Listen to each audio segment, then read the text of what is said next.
Welcome to this journey of one of the most disturbing cases in recorded history of the Appalachian Mountains.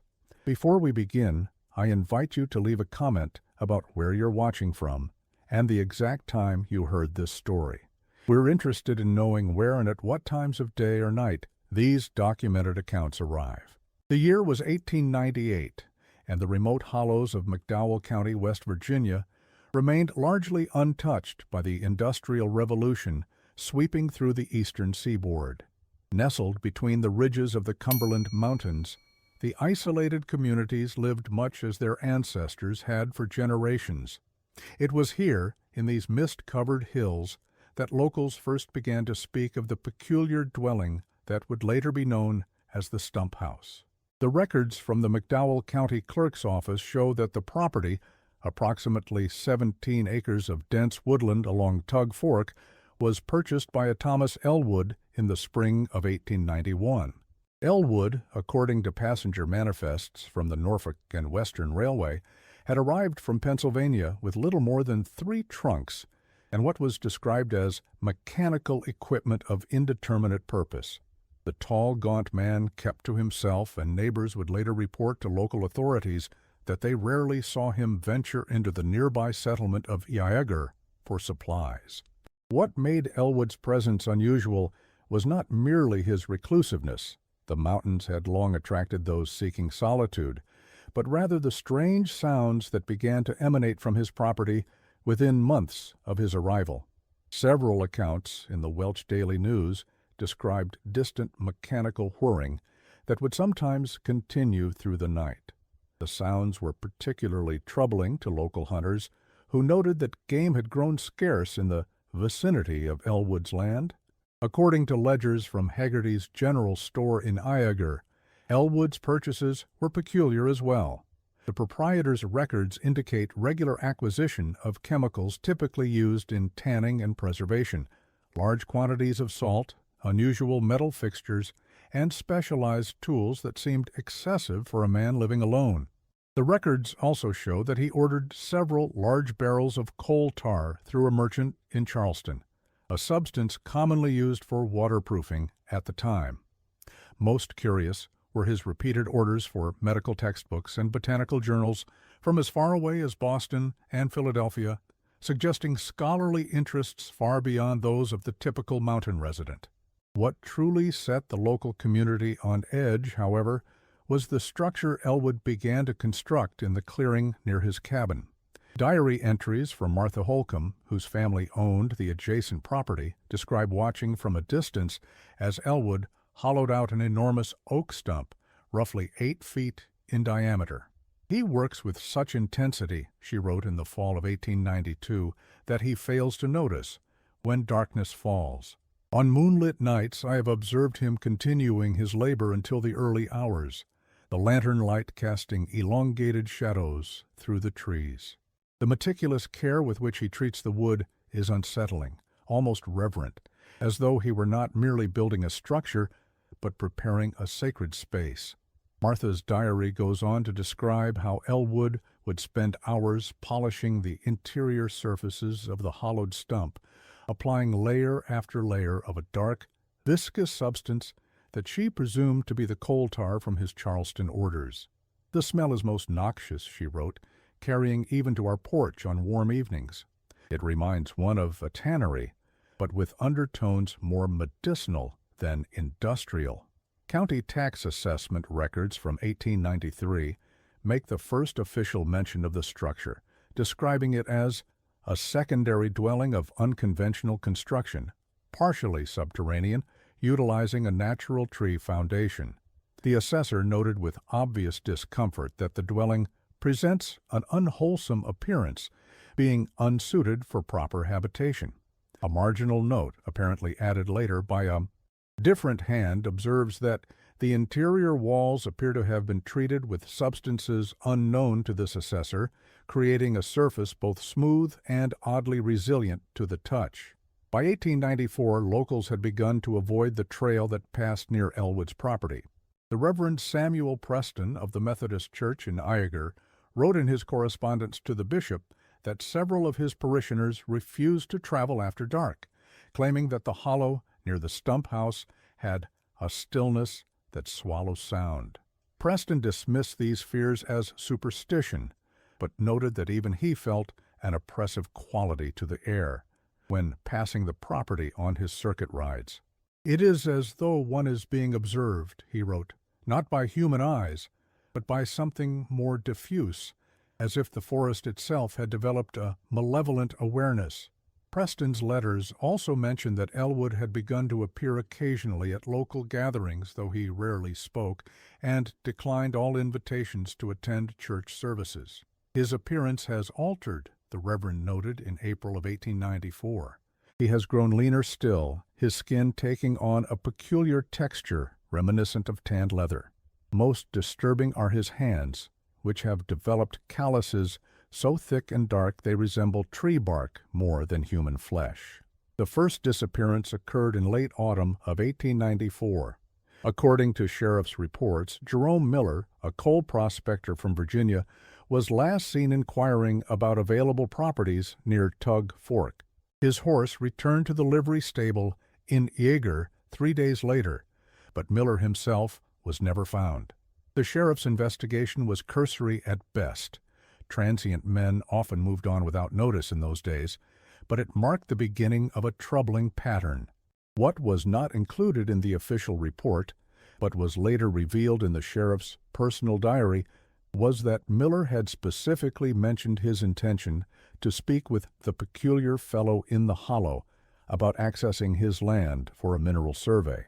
The livery stable owner recalled Miller saying that the coal company he represented was willing to pay handsomely for rights to any deposits found on the Elwood property. Throughout 1895 and 1896, 3 more individuals were reported missing in McDowell County: a traveling salesman named Frederick Washburn, a land surveyor working for the Norfolk and Western Railway, and Ida Mae Collins, a widow, who had been visiting relatives in Eager. None of the disappearances were directly linked to Elwood at the time, but subsequent examination of local records reveals that each missing person had been in the vicinity of his property shortly before vanishing. The case of Ida Mae Collins is particularly well documented, as her family mounted a more vigorous search than had been undertaken for the missing men. According to statements gathered by her brother, Collins had developed an interest in botanical specimens and had mentioned her intention to explore the woods near Tug Fork to collect samples of certain medicinal herbs reported to grow there. Her last known words to her cousin were, "I might call upon Mr. Ma." Elwood, as they say, his knowledge of the local flora is quite extensive. When Collins failed to return by evening, her relatives organized a search party that combed the woods until nightfall. They resumed at first light, eventually approaching the Elwood property. According to the brother's account, Elwood was cordial but distant, claiming he had not seen the widow and suggesting they search closer to the river. He declined to join the search effort, citing work that could not be postponed. The brother noted in his statement to the sheriff that Elwood's cabin contained an unusual number of glass vessels containing what appeared to be plant specimens preserved in clear fluid, as well as drawings of human anatomy pinned to the walls. When questioned about these items, Elwood reportedly explained that he was conducting research into the vital essence of living things and how it might be transferred and preserved beyond natural limitations. What might have remained isolated incidents came to a head in February of 1897, when an unusually warm spell followed by heavy rains caused significant flooding along Tug Fork. The waters rose with unexpected swiftness, and several properties along the river, including Elwood's, suffered substantial damage. According to an account published in the Bluefield Daily Telegraph, a trapper named Harlan Sullivan was attempting to secure his boat when he noticed something unusual being carried by the floodwaters from the direction of Elwood's land. What Sullivan initially mistook for a rolled carpet or animal hide was, upon closer inspection, what he described as a tanned human skin, complete and intact, but empty of its former occupant. Sullivan's report caused immediate alarm. but by the time the sheriff organized a search party, the floodwaters had receded and no evidence was recovered. Sullivan's account, originally dismissed by many as the exaggeration of an unreliable witness, he was known locally for his fondness for corn whiskey, gained credibility when he produced a small fragment of the material he had managed to snag with his boat hook before the current swept the larger piece away. The fragment, described in the sheriff's report as approximately 4 inches square, of a thickness and texture consistent with tanned leather, but bearing unmistakable traces of what appeared to be human pores and hair follicles, was sent to a medical examiner in Charleston. The examiner's response, marked confidential and addressed directly to the sheriff rather than filed with the official report, confirmed that the material was indeed human skin that had undergone an unusual preservation process involving both tanning chemicals and botanical extracts not typically used in standard preservation techniques. The sheriff, under pressure from concerned citizens, finally visited Elwood's property in March of 1897. The official report, preserved in county records, notes that while Elwood's behavior was peculiar and unsettling, no evidence of wrongdoing was found. The report specifically mentions that the Stump house appeared to be a workshop of some kind, with various implements for leatherworking and preservation, but nothing explicitly criminal. What the report fails to mention, but what was later revealed in the sheriff's personal journal, was the unusual collection of clothing found on the premises, garments that seemed too varied in size and style for a single occupant, and several pieces that appeared to match descriptions of items worn by the missing persons. The sheriff also noted that the interior of the Stump house had a peculiar odor, reminiscent of both a tannery and a medical facility, and that the walls had been lined with a material that he found disturbingly similar to the fragment recovered by Sullivan, though more extensively treated with some manner of resinous substance. Most telling was the sheriff's description of Elwood himself. "His appearance has altered significantly since I last observed him in town," the journal entry reads. "His skin has taken on a texture unlike any I have seen on a living person, resembling aged parchment stretched over bone. His movements are stiff and deliberate, as though his joints have begun to fuse, and when he speaks, his lips barely move, giving the impression that the voice emerges not from his throat, but from somewhere deeper within his chest. Most disturbing of all are his eyes, which have developed a distinct amber hue reminiscent of tree sap, and seem to catch and hold the light in an unnatural manner." Despite these observations, the sheriff concluded that there was insufficient evidence to arrest Elwood or search his property more thoroughly. This decision was met with considerable criticism from local residents, though contemporary accounts suggest that the sheriff himself seemed unnaturally subdued following his visit to the Stump house, as if something in his spirit had been dampened, according to the Reverend Preston. Through the spring and summer of 1897, tension in the community grew. Locals began to travel in groups, and several families reportedly moved away from the area entirely. The Reverend Preston organized prayer meetings specifically to address what he termed the shadow over our community, though he was careful never to name Elwood directly. Preston's sermons from this period, preserved in his personal papers, reveal a man struggling to reconcile his religious beliefs with something that defied conventional understanding.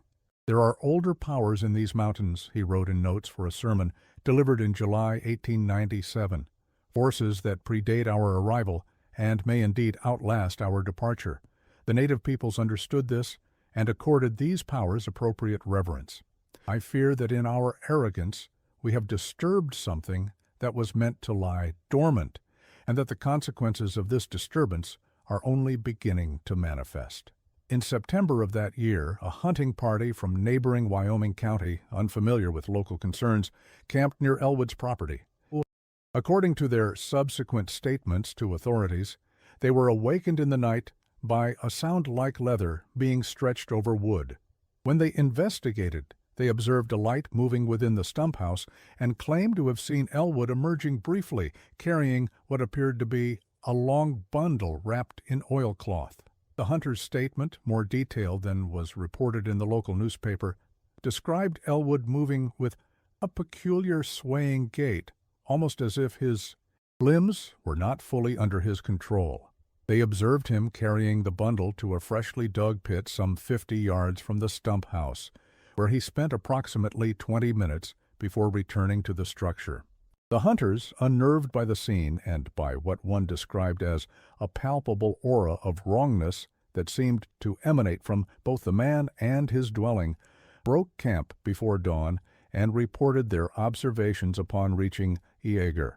This time the sheriff organized a more thorough search party, including several armed men. They arrived at Elwood's property on September 24, 1897, only to find it apparently abandoned. The cabin showed signs of recent occupancy, but Elwood himself was nowhere to be found. It was the Stump house, however, that revealed the true horror. According to multiple witness statements, the interior of the hollowed stump had been lined with preserved human skin, creating what one deputy described as a second skin for the tree itself. The wood beneath had been carefully carved with intricate patterns that seemed to follow the natural grain, creating an illusion of movement when viewed in shifting light. One witness, a carpenter by trade, noted that the patterns appeared to channel fluids from the preserved skin into the living wood of the stump, as if facilitating some manner of exchange between the two materials. More disturbing still were the items found in a small cellar beneath the Stump house. Glass jars containing what appeared to be preserved human organs, meticulous journals detailing techniques for preservation, and sketches showing human anatomical structures merged with wooden forms. One page, reproduced in a confidential report to the governor, showed designs for what Elwood had termed the perfect union of man and forest. The journals, only partially recovered as many pages had been apparently removed or destroyed prior to the search party's arrival, revealed that Elwood had been experimenting with methods to transfer what he called the vital essence from human subjects into living trees. His earliest entries, dated 1891, described failures, subjects who died during the process, tissues that decomposed despite his preservation efforts, and trees that withered and died after being inoculated with human material. By 1894, however, his tone had changed. "Success at last," one entry read. "The integration is incomplete but unmistakable. Subject W persists in consciousness, though his body has been entirely incorporated. His voice emerges from the grain itself when proper stimulation is applied. The union remains unstable, but this represents a significant advance. The next subject shall benefit from improved methodology." The most chilling entry, dated just weeks before the search party's arrival, suggested that Elwood had begun to apply his techniques to himself. The auto-integration proceeds according to design. My extremities have begun to lignify, the transformation extending gradually inward from my hands and feet. The sensation is not unpleasant. Rather, I experience a growing connectedness to the greater organism of the forest. My consciousness expands as my humanity recedes. Soon I shall complete the transition and exist simultaneously as man and wood, bound to a single location yet omnipresent throughout the mycorrhizal network that unites all trees in these ancient mountains. The search party, understandably disturbed by their discoveries, gathered what evidence they could and prepared to burn the Stump house. Before they could do so, however, several members reported hearing what they described as voices emerging from the wood itself, not only from the lined interior of the Stump house, but from the surrounding trees as well. The voices reportedly spoke in fragmented sentences, some recognizable as belonging to the missing persons, others unidentifiable. Despite an extensive search of the surrounding area, Thomas Elwood was never found. Some believed he had been warned of the impending investigation and fled, while others speculated that he had completed whatever twisted work he had been engaged in and had no further need to remain. The Stump house itself was destroyed by the authorities, burned to ash under the supervision of the sheriff and the Reverend Preston. According to local accounts, the fire burned with unusual intensity and produced smoke that smelt not of wood, but of what was described as burning leather and chemicals. Most disturbing were reports that as the structure burned, observers heard what sounded like agonized screaming emanating from both the Stump house and several of the surrounding trees, which withered and died in the days following the fire, despite not being directly touched by the flames. For several years afterward, travelers through the area reported discomfort when passing the site where the Stump house had stood. Some claim the ground there remained barren long after vegetation should have reclaimed it. The property itself was never reoccupied and eventually reverted to the county for unpaid taxes. The case might have faded entirely from memory had it not been for the discoveries made in 1932 when the Works Progress Administration began construction on a new road through McDowell County. Workers clearing land near the former Elwood property unearthed a series of unusual objects: glass jars similar to those described in the 1897 reports, tools with traces of organic material still adhering to them, and, most disturbing of all, a journal bound in what experts from the Charleston Museum reluctantly identified as human skin. The journal, only partially legible after years underground, contained what appeared to be Elwood's final writings.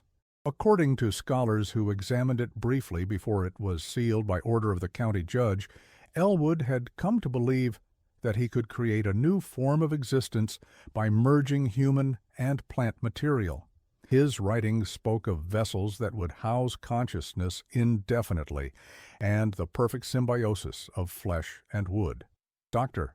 Harrison Milburn, a botanist consulted during the investigation, noted in his confidential report that Elwood's theories, while grotesque, contained elements that aligned with emerging scientific understanding of plant biology. His observations regarding the movement of nutrients through mycorrhizal networks connecting disparate trees anticipate our current research by several decades, Milburn wrote.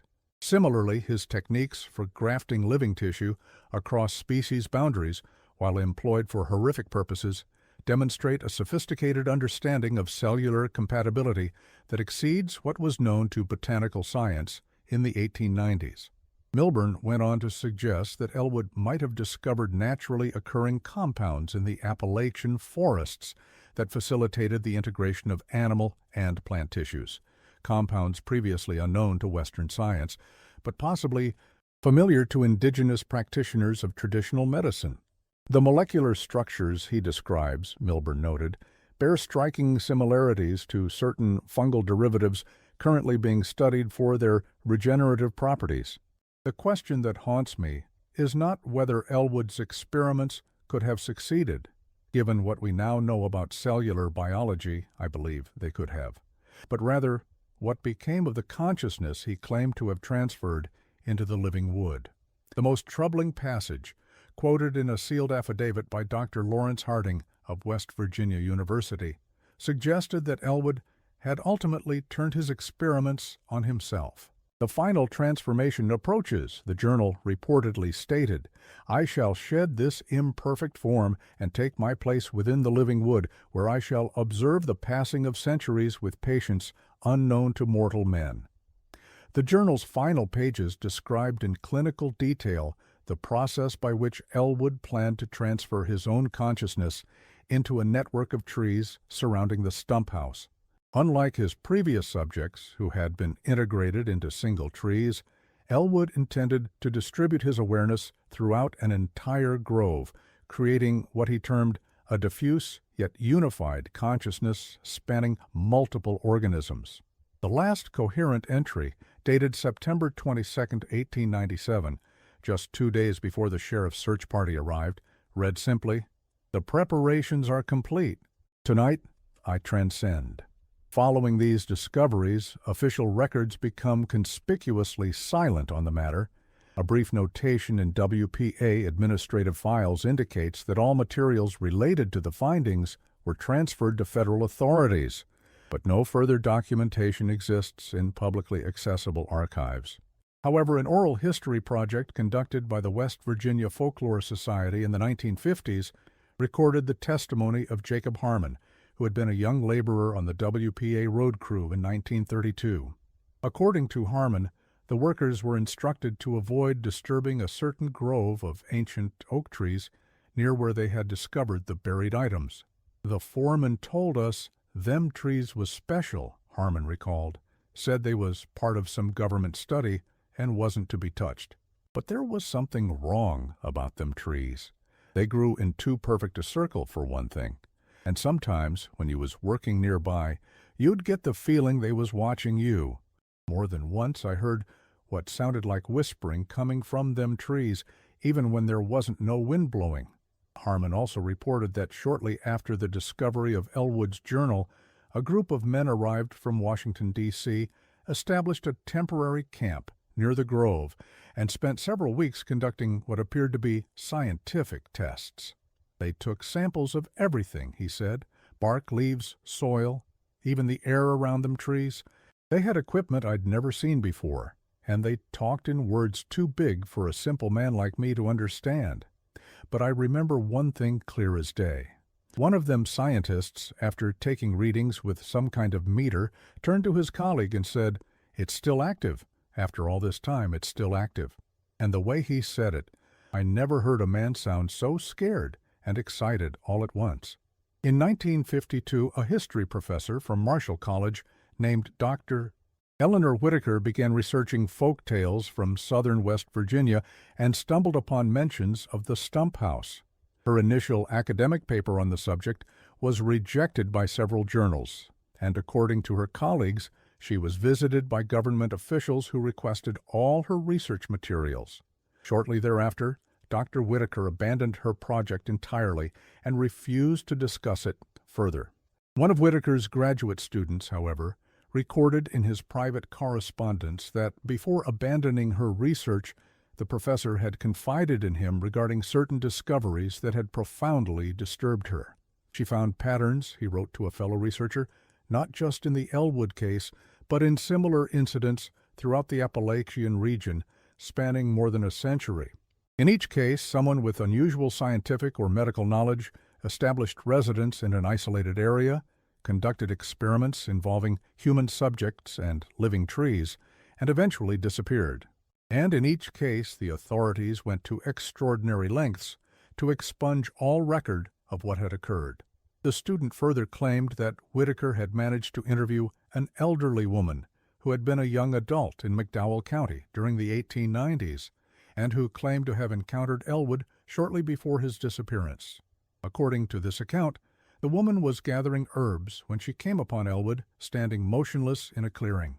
"His skin had gone all wrong," the woman reportedly said. "It was like bark in some places, and the veins in his arms were green instead of blue. When he spoke, his voice seemed to come from the trees around him as much as from his own mouth.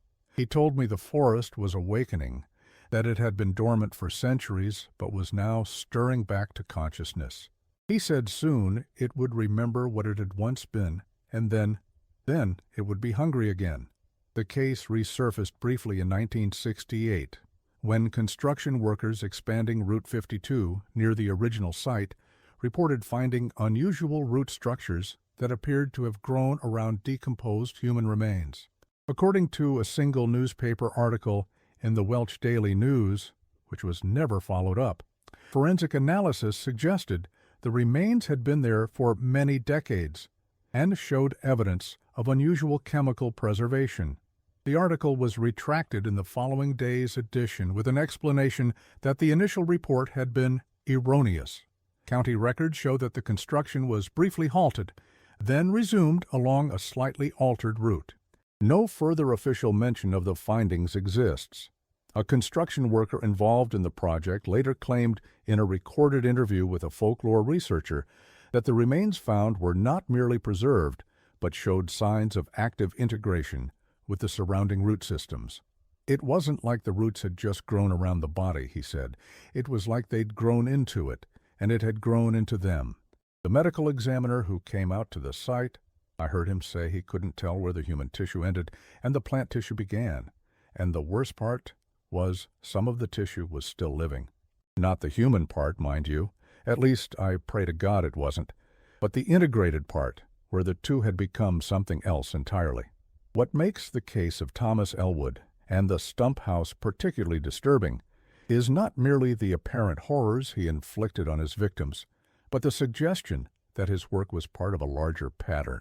Subsequent research by independent historians has uncovered similar cases throughout the Appalachian region. In eastern Kentucky in 1872, southern Virginia in 1903, and western North Carolina in 1925. In each instance, a reclusive individual with unusual scientific interests created structures that incorporated both wood and preserved human remains.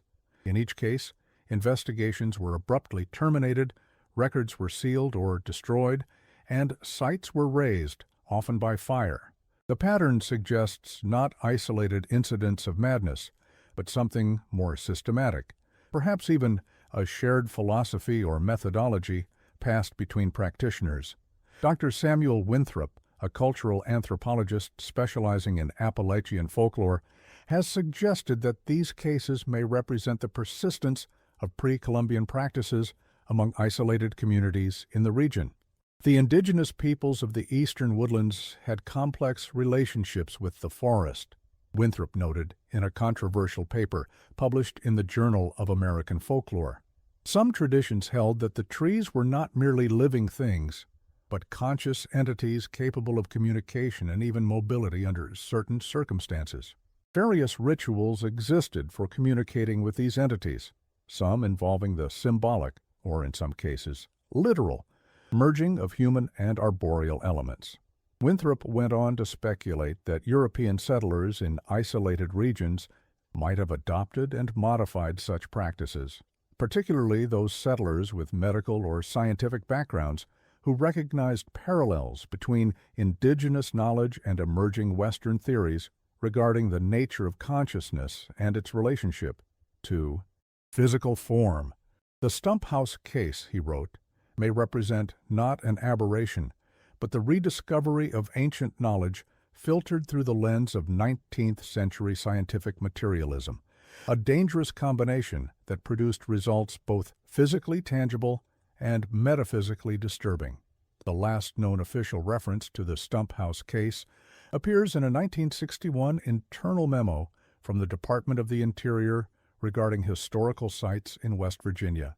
The memo, which was declassified in 1987 but heavily redacted, mentions the Elwood property as being permanently excluded from consideration for historical designation due to extreme sensitivity and ongoing security concerns.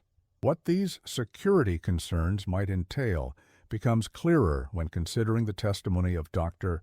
Martin Blackwood, a former researcher with the Department of Energy who claimed in a controversial memoir published shortly before his death in 1998 that the government had maintained a classified research program focused on what he termed anomalous biological phenomena in the Appalachian region from the 1940s through at least the 1970s. According to Blackwood, the program originated during World War II when scientists investigating potential biological weapons discovered references to Elwood's work in sealed archives. The military implications were immediately apparent, Blackwood wrote. If consciousness could indeed be transferred from human hosts to botanical networks, as Elwood's journals suggested, the potential applications for intelligence gathering and secure communications were extraordinary. A literal spy network could be established using living trees as nodes with human consciousnesses serving as the processing centers. Blackwood claimed that initial experiments attempted to replicate Elwood's results under controlled conditions, but produced inconsistent and disturbing outcomes. Test subjects allegedly suffered psychological trauma, developed bizarre physiological changes, including lignification of soft tissues, and in some cases died during attempted transfers. More successful experiments reportedly resulted in what Blackwood described as partial consciousness transfer, with subjects reporting sensory awareness extending beyond their physical bodies into connected plant matter. Most disturbing were Blackwood's claims regarding discoveries made at the original Elwood site during classified investigations in the 1950s. According to his account, sophisticated monitoring equipment detected what appeared to be organized electrical activity within the root systems of certain trees in the vicinity of where the Stump house had stood, activity that bore unmistakable similarities to human neural patterns when analyzed. This discovery allegedly led to the establishment of a permanent research facility disguised as an agricultural experiment station where scientists conducted long-term studies of what they came to believe was the persisting consciousness of Thomas Elwood and possibly his victims, now distributed throughout a network of ancient trees. Today, the exact location of the Stump house has been largely forgotten. Modern maps of McDowell County show no trace of the property boundaries that existed in Elwood's time. The area has been reshaped by mining operations, road construction, and natural changes to the landscape. Yet according to local residents, there remains a section of forest near where Tug Fork bends around a steep hillside where plants grow in unusual patterns, forming what appears from a distance to be the rough outline of a human figure. Hikers occasionally report a sensation of being watched, and some claim that on very still days, when no wind moves through the trees, they can hear a sound like breathing coming from deep within the ground. In 1966, a forest ranger named James Morrison submitted an unusual report after surveying the area for potential wildfire risks. He noted that despite a severe drought that summer, the vegetation in one particular hollow remained unusually lush and vibrant. When he attempted to take soil samples to determine the cause, his equipment repeatedly malfunctioned. Morrison requested a more thorough investigation, but his supervisor denied the request, noting that the area was marked on older forestry maps with a simple notation: "No ground disturbance permitted, Interior Department Directive, 1932. Morrison's report would likely have been forgotten entirely had he not included one final detail that connects directly back to Elwood's journal. In a small clearing near where the Stump house was believed to have stood, Morrison discovered an oak tree of unusual configuration. Its trunk appeared to have grown around what he initially believed to be a natural rock formation, but upon closer inspection, recognized as something far more disturbing: the features of a human face, the wood grain flowing around eyes, nose, and mouth in perfect symmetry, as if the tree had absorbed a person who now gazed out from within the living wood. The report was filed, acknowledged with a form letter, and never investigated further. 3 months later, Morrison requested a transfer to another district. When asked years later about his time in McDowell County, he would only say that there are some places in the mountains where the border between the natural and the unnatural becomes dangerously thin.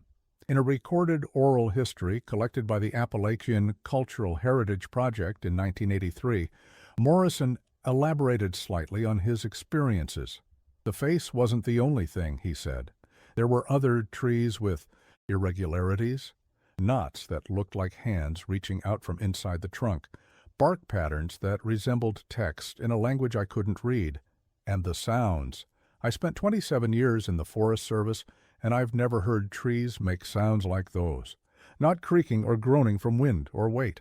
These were articulated sounds, like someone trying to form words without proper vocal cords. Morrison went on to describe an incident that occurred shortly before he requested transfer.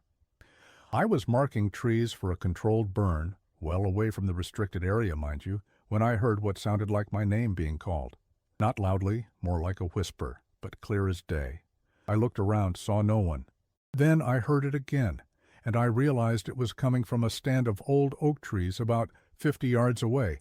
I'm not a superstitious man, but something told me not to answer, not to approach. Instead, I packed up and left. That night, I dreamed of roots growing through my bedroom floor, wrapping around my limbs, pulling me down into the earth. The next morning, I put in for transfer. Some things a man's better off not knowing. Perhaps the most telling aspect of the entire Stump House case is how thoroughly it has been erased from official history. No mention of Thomas Elwood appears in any published history of McDowell County. The newspapers that originally reported on the disappearances and subsequent investigation have had those specific issues removed from their archives. Even local folklore has been sanitized, with older tales of the Stump House replaced by more palatable legends. This systematic erasure suggests a truth perhaps more disturbing than the original horrors, that what Elwood discovered in his experiments was something powerful enough, dangerous enough, that all record of it needed to be eliminated from public knowledge. And yet, like the roots of an old tree finding cracks in a foundation, the story continues to emerge in fragments. A diary page here, an oral history there, pieces of a pattern that hint at a larger design. The question remains, was Thomas Elwood merely a murderer with a peculiar methodology, or did he discover something in the ancient forests of Appalachia that challenged our understanding of life, death, and the boundaries between human and nature? For those few who have studied the scattered evidence, a troubling possibility emerges. The locations of similar cases throughout Appalachia, when mapped, form a pattern that follows the oldest growth forests in the region. Each site corresponds to areas where the original primeval forest survived the earliest waves of settlement, places where trees may have stood for thousands of years. This pattern led Dr. E.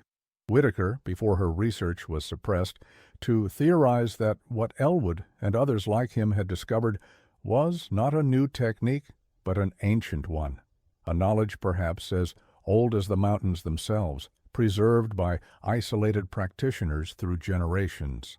The final piece of the puzzle may lie in the etymological roots of local place names.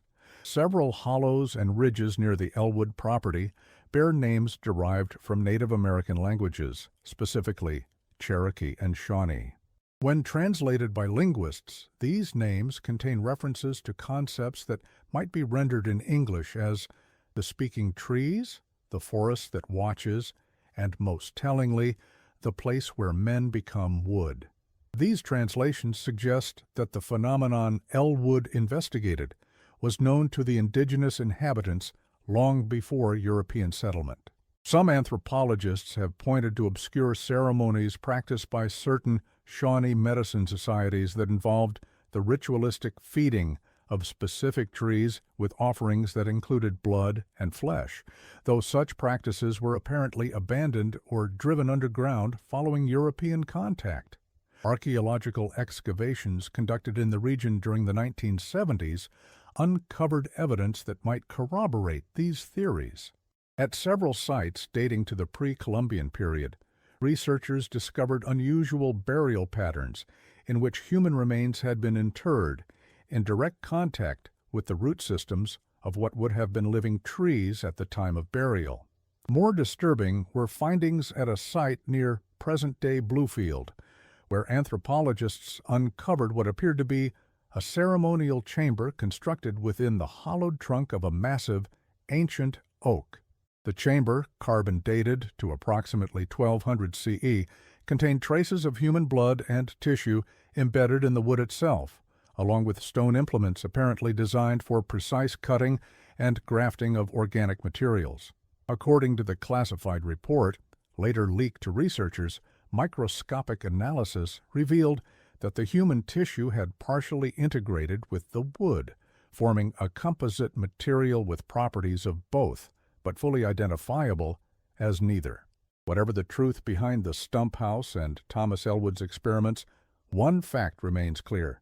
Something in those remote hollows of McDowell County was deemed dangerous enough, significant enough, that considerable effort was expended to erase it from history. And despite those efforts, the story persists, emerging like persistent roots through the soil of time. For those inclined to investigate further, a word of caution. According to courthouse records in Welch, no fewer than 7 individuals have filed research requests for information related to the Elwood property since 1968. Of those 7, 4 subsequently abandoned their research without explanation. 2 more reported unusual experiences, including vivid nightmares and the sensation of being followed. The 7th, a graduate student from Miskatonic University named Peter Marsh, disappeared entirely while hiking near Tug Fork in 1969. His backpack was eventually recovered, containing notebook entries that described finding a tree with eyes shortly before his final entry. Marsh's disappearance prompted a comprehensive search by local authorities, state police, and eventually federal agents.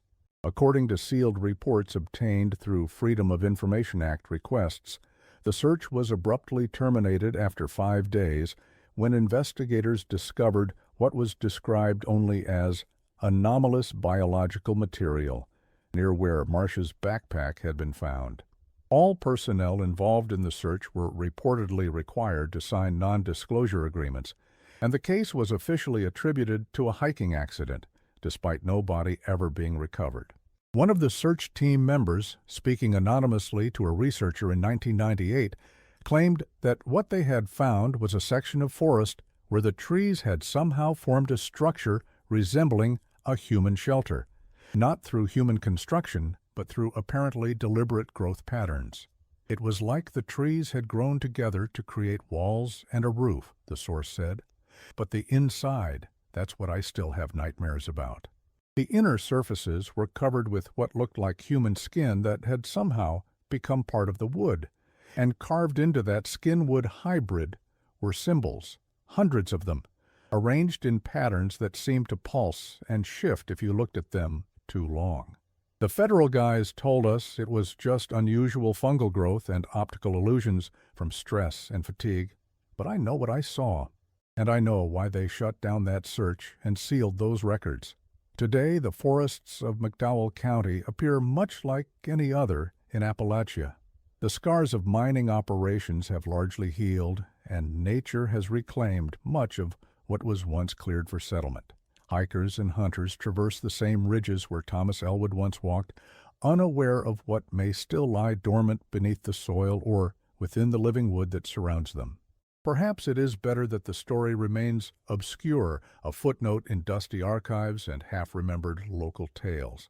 Or perhaps the systematic erasure of the Stump House from history represents a dangerous forgetting, a willful blindness to something that waits patiently in the ancient forests, something that understands time very differently than humans do.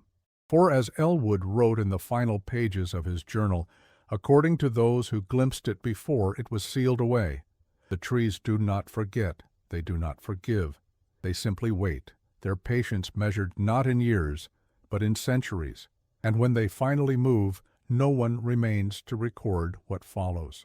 In the century and more since Thomas Elwood vanished into the forests of Appalachia, the region has changed dramatically. Coal mining has come and gone, towns have risen and fallen, generations have lived and died. But the oldest trees remain, their roots reaching deep into secrets buried long ago, their branches swaying even on days when no wind blows. And sometimes, in the deepest hollows where sunlight rarely penetrates, hikers report a strange phenomenon, the sound of wood creaking in precise measured intervals, almost like the rhythm of human breathing. The locals have a saying, "In those hollers, you don't listen to the silence too long." What you might hear ain't silence at all. A final disturbing postscript to the Stump House case emerged in 2002, when a severe drought affected much of West Virginia. As water levels in Tug Fork dropped to historic lows, unusual structures became visible along certain sections of the riverbed, structures that had been submerged for decades following the construction of flood control systems in the 1950s. Among these structures were what appeared to be the remains of wooden conduits or channels extending from the approximate location of the Elwood property into the river itself. Environmental scientists investigating potential contamination from abandoned coal operations took samples from these structures and were reportedly baffled by the results. According to an internal memo later leaked to environmental activists, the wooden channels contained traces of both human DNA and unidentified organic compounds that appeared to have properties of both animal and plant material. More disturbing still, the wood itself showed signs of having been not constructed, but grown into these specific configurations, with grain patterns suggesting deliberate manipulation of living tissue. The memo concluded with a recommendation that the entire area be designated a restricted ecological zone and all samples be transferred to a specialized facility for further analysis. Within weeks of this discovery, unusually heavy rains caused flooding that once again submerged the structures, and all official inquiries were subsequently abandoned. For now, the Stump House remains a whispered legend, a cautionary tale told by those few who remember the older, darker aspects of Appalachian history. But in those ancient forests, where trees have stood watch since long before European settlement, something still stirs when the wind falls quiet, something that remembers what it once was and what it might become again. As one elderly resident of McDowell County told a folklore researcher in 2013, "The trees around here, they ain't just trees. They got memory longer than any human. They've been watching us since we first came to these mountains. And sometimes I think they're still watching, still waiting. For what I don't rightly know. But I'll tell you this, there's parts of these woods I won't go into, not for any money. Places where the trees grow too perfect, too deliberate-like. Places where the silence has weight to it, like something listening. And if you cut one of them trees, well, they say the sawdust comes out red, and the wood underneath has patterns in it that no tree should have." In the end, perhaps the most terrifying aspect of the Stump House case is not what was discovered in 1897, or even the possibility that Elwood's consciousness might somehow persist in the living wood of McDowell County. Rather, it is the implication that what Elwood found or created was merely the most recent manifestation of something far older, something that has existed in those ancient forests since time immemorial. A hunger that sleeps but never dies, a patience that outlasts civilizations, and a memory that does not forgive. For in the oldest hollows of Appalachia, where the primeval forest still stands, the boundary between the human and the arboreal has always been more permeable than we care to admit. And sometimes, when the moon is dark and the wind is still, those who walk those hollows report hearing voices from the trees, voices that speak with human tongues but inhuman intent, telling of a time when the forest will remember what it once was, and the hunger that has slept for centuries will finally awaken.